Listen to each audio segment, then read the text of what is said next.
नमस्कार दर्शक बंधु आपण मानकु टीआरओ 24 न्यूज को स्वागत। आसंतु नजर पकाइबा आज खबर उपरे।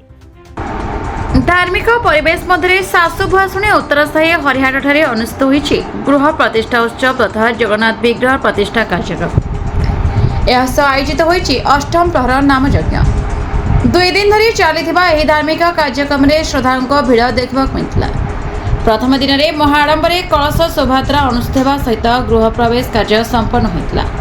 पर विधि विधान अनुसार जगन्नाथ विग्रह प्रतिष्ठा कर भक्तिमय परिवेश रे अष्टम प्रहर नाम यज्ञ चलता बेले हरिनाम संकीर्तन में मुखरित होता समग्र अंचल।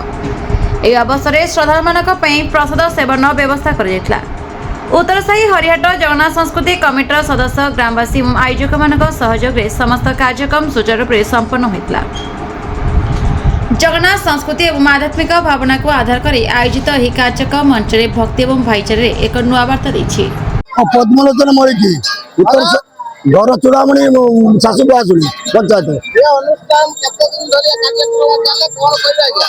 आमर ये अनुष्ठान बहुत दिन 100 वर्षर अनुष्ठान बाप जजे बाप से बाप सब पालन कर आसते आमर 3 दिन धरी ये अनुष्ठान चले। आज आमर ये उत्तरसाही हरिबाटर जो मंदिरटा जगन्नाथ मंदिर थिला से मंदिर आज शोचनीय अवस्था भांगी रुची गला पर आम नुआ मंदिर तैयारी करी जगन्नाथ प्रतिष्ठा करी घर प्रतिष्ठा करी आज आमर ये 3 दिन अष्टम परी सहित 3 दिन धरी प्रोग्राम चली तेणुक ये उत्तरसाही हरिबाटर माने गाँव कर्मी तेणुक मुझे कही जय जगन्नाथ रोचे। मो नाम बैकुंठनाथ मणिकी घर चूड़ामणि आशुभाषणी पंचायत ये बहुत दिन धरी जो अनुष्ठित है पुराना हरियाटा आमर से से बहुत दिन भंगा रुजा पड़ा यही वर्ष नवकलेवर ठाकुर गोटे नुआ किणा घर प्रतिष्ठा है उद्घाटन है तार जो अष्टपहरी है सब यज्ञ चली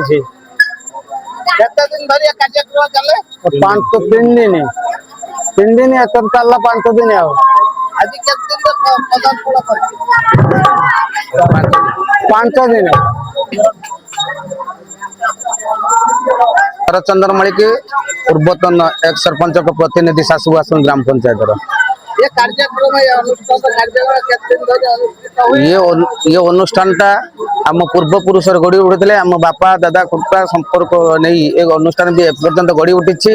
पूर्व आमर गोटे जगन्नाथ मंदिर थिला सेठी पत्थर मूर्ति पूजा पाउला से घरटा वर्तमान विघ्न अवस्था थिबारु आमे पुणी नुआ घर करी नुआ जगन्नाथ बलभद्र सुभद्रा प्रतिमूर्ति पूरी बड़ दौड़ आनी आज गतकाली तार प्रतिष्ठा करूँ से बाबद आज अष्टम पहर द्वितीय दिन चली अच्छी बहु बाधा विघ्न आम पूर्व पुरुष मैंने यहाँ बजाय रखि आम उत्तरदायी हिसाब से आगू केमती या दीर्घायु जीव हम से जगन्नाथ प्रार्थना करी Basudevpur Sheikh Saheb Qadri report the republic Odisha 24 news.